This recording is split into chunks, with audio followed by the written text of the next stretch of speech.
Привет, друзья! С вами Владислав. Сегодня я хочу рассказать, как я начал изучать японский язык, сколько лет я его учил, могу ли я вообще разговаривать на японском языке, ну и, соответственно, как я вообще попал в Японию. На самом деле, похожее видео есть на канале, снимал я его где-то год назад.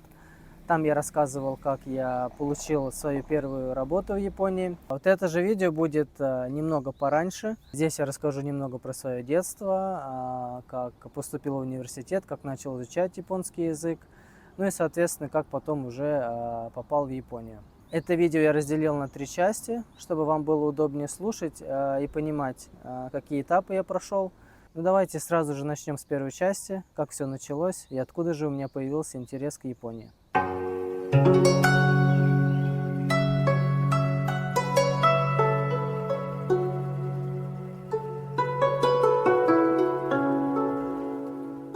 На самом деле я выделяю 2 основных причины, что послужило толчком, почему я начал изучать японский язык, вот, и откуда вообще появился у меня интерес к Японии. Первое, это, я думаю, никто не знает, что я занимался борьбой дзюдо. Начал заниматься я где-то с 6 класса, вот, прозанимался прям так упорно до конца 11 класса. Вот, постоянно ездил на соревнования, тренировался 3 раза в неделю. Даже после окончания школы, еще на 1 курсе, где-то год, ну да, практически год я отзанимался. Вот, но потом уже, так как пришлось все усилия приложить в учебу, пришлось приостановить тренировки. Помимо занятий, выступлений на соревнованиях, я периодически смотрел различные видео с японскими спортсменами, которые выступают на Олимпийских играх, ну, тренировки их, и всегда поражался, насколько они техничные, мощные, вот и как они красиво борются. Помимо красивой техники, конечно же, сам язык, название приема, все это на японском. Я помню первый раз, когда услышал, как раз там была пятница, у нас день схваток, первые там поединки, и тренер у нас, вот, когда судил, когда 2 борца боролись, вот он там японские словечки использовал. Ну и, соответственно, это были вообще незнакомые для меня слова, тем более еще на японском. Это было очень необычно и интересно. Касательно второй причины, я думаю, что многие знают этот фильм, который называется «Последний самурай», в главной роли с Томом Крузом и Кен Ватанабе, японский знаменитый актер. Посмотрел я его, не помню в каком году, но я был еще мелким, как раз, скорее всего, только я начал заниматься дзюдо. Самураи, древняя Япония, культура, довольно подробно и четко было отражено в фильме. Вот это меня очень зацепило. Дух самураев, как они сражались на поле битвы. Ну и желание уехать в Японию увеличилось еще раз в 100, наверное. Перенесемся сразу же в 11 класс. Конец 11 класса. Я заканчиваю школу, сдаю все экзамены. Вот. Но, кстати, не забыл сказать, что в то время у меня еще был большой интерес к английскому языку. И поэтому вот желание уехать в другую страну, оно как бы уже зародилось еще в средней школе у меня. Хотелось поехать в другую страну и посмотреть, как живут другие люди. А сейчас мы переходим ко второй части. Вторая часть называется «Поступление в университет и начало изучения японского языка».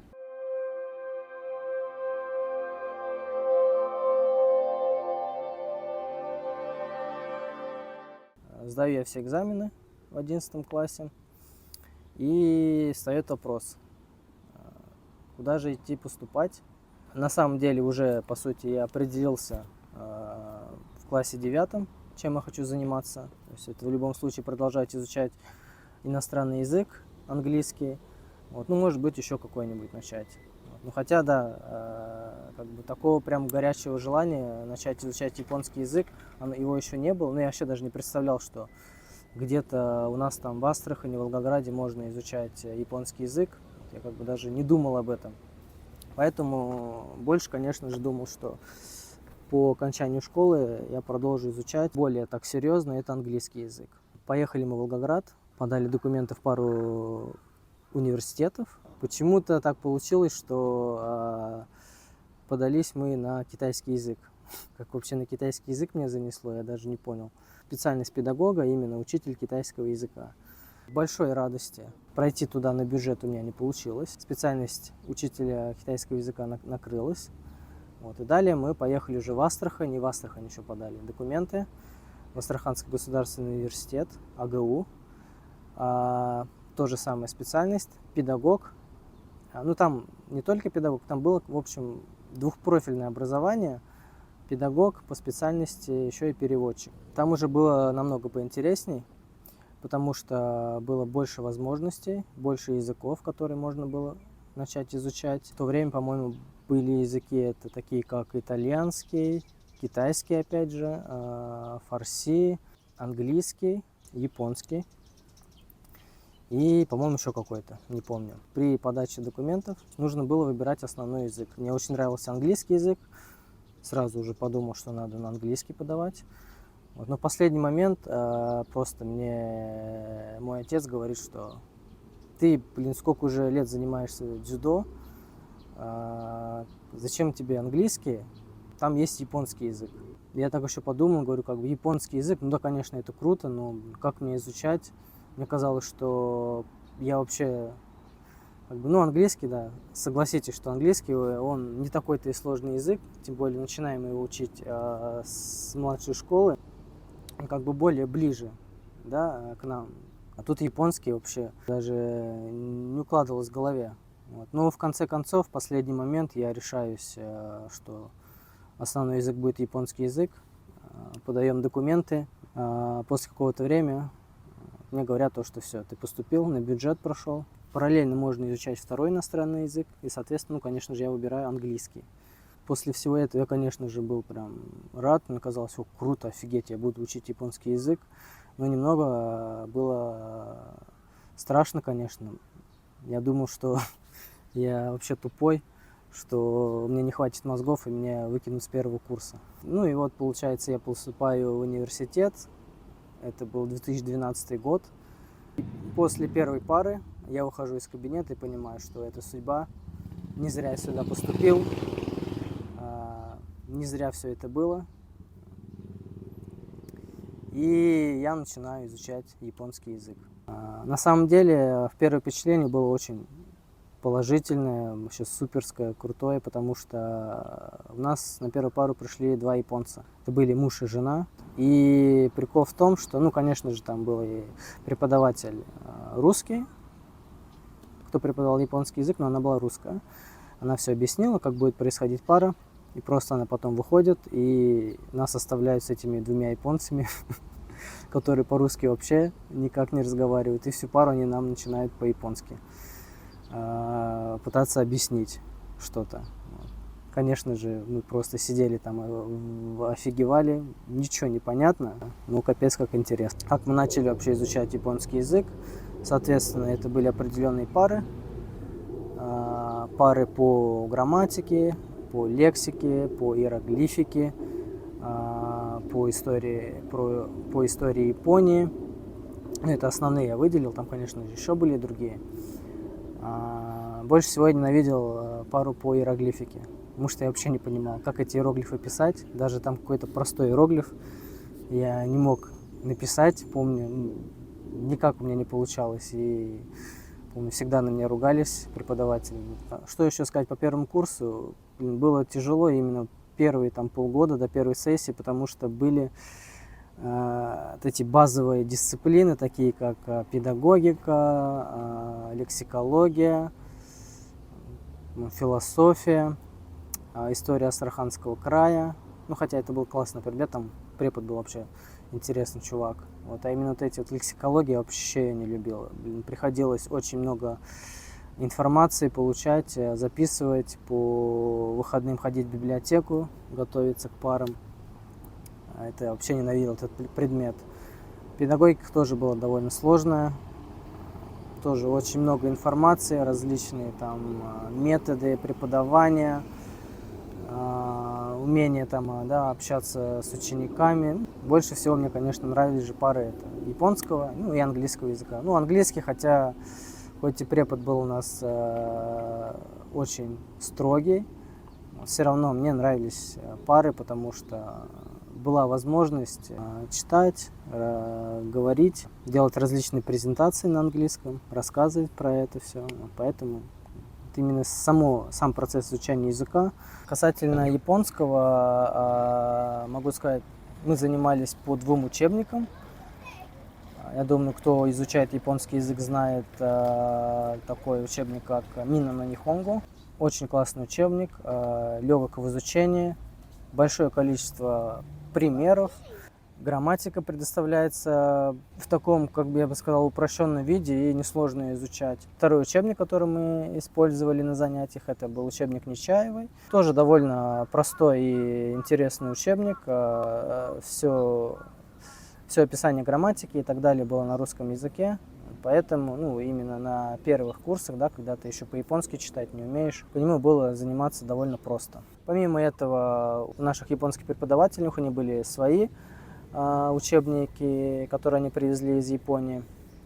Они нам преподавали по ним. Они постоянно готовили различные сценки, мы устраивали диалоги, выходили к доске вдвоем, втроем общались.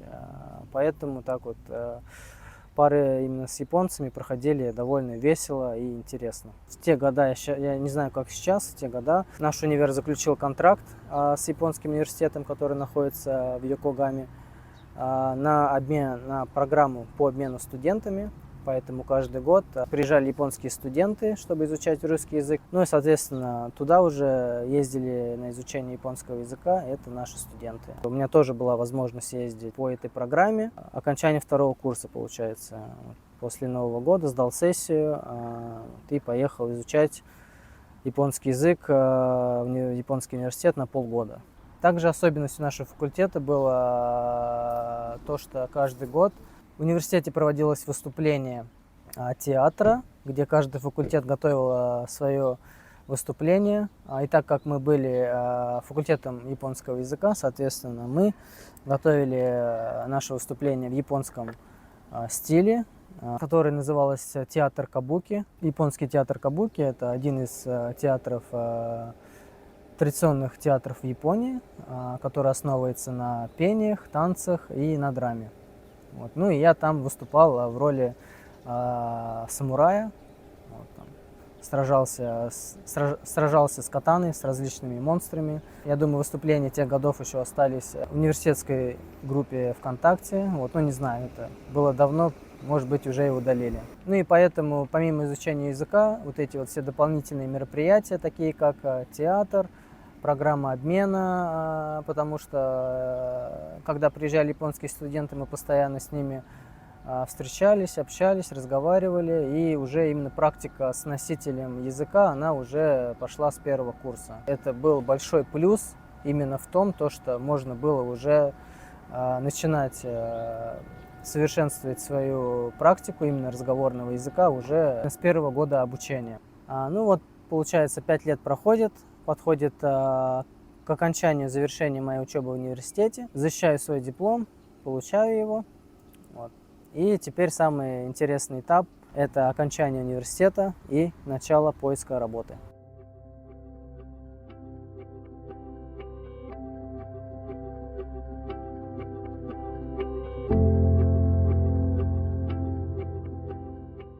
После окончания университета я уже сразу понимал, что в Астрахани найти работу с японским языком у меня не получится. И поэтому сразу же после получения диплома я направляюсь в Москву и начинаю искать работу там. Объявлений по поиску специалистов с японским языком было довольно много. Зарплата, в принципе, тоже была достойная. Как всегда, требовался опыт работы в компаниях. А так как я только закончил университет, опыта у меня этого не было. Поэтому было довольно сложно найти что-то подходящее. И после где-то 2 месяцев поиска работы я устроился в языковую школу. Меня взяли в языковую школу преподавать японский язык детям, группе детей и группе взрослых, и после 1 месяца я сразу же увольняюсь. Потому что я понимаю, что хоть у меня, в принципе, нормально, более-менее получалось учить японский язык и обучать это как бы два разных дела. И поэтому после этого я устроился в компанию Аэрофлот, но это был не прям Аэрофлот, это был колл-центр Аэрофлота, это была другая компания, потому что у Аэрофлота нет своего колл-центра, а этим занимается другая компания. Вот. И там проработал я на позиции оператор колл-центра с японским языком где-то полгода. Так как звонков там в день могло достигать только 1 или 2 от японцев, нас сократили, нас просто компания решила сократить. И после вот полугода, то есть нас сокращают, и все, как бы я остаюсь без работы, но там где-то через месяц происходит чудо. Какой-то японец, у которого есть своя гостиница в Японии, приезжает в Москву и проводит семинар по найму людей в свою гостиницу. На это объявление просто как бы это у меня моя одногруппница, с которой мы учились, она тоже в то время была в Москве, она просто как-то наткнулась ВКонтакте на это объявление, ну и подала заявку, ну и меня, соответственно, позвала туда. После стольких лет изучения японского языка хочется поехать в страну, пожить там, посмотреть, как на самом деле все. После того, как я отправил свое резюме в большое количество компаний японских, и не было ответа, как бы все равно я не сдавался и надеялся на то, что когда-нибудь вот, в любом случае получится, да, будет такая возможность, кто меня сможет взять к себе на работу в Японии, и я смогу там поработать. Вот. И, соответственно, вот это вот через, получается, сколько это было, 1,5 года где-то. Через 1,5 года чудо свершилось. Пошли мы на семинар, послушали про гостиницу, все выглядело так интересно. Сразу же прошли там собеседование, там хоть и собеседование было недолго, там 5 минут всего лишь, но первый этап собеседования, и не только я и также моя подруга тоже прошли. Второй этап мы тоже проходим, третий этап тоже получилось у нас пройти. И в конце концов, где-то там через месяц после окончания третьего этапа нам приходит сообщение, письмо на почту официальное, то, что мы приглашаем вас на работу. Как бы, если вы согласны, все, тогда давайте ответ, и мы начинаем подготовку документов. Но видите, как бывает, вот вроде бы понимаешь, что шансов очень мало, но иногда происходит такое вот чудо, и ты получаешь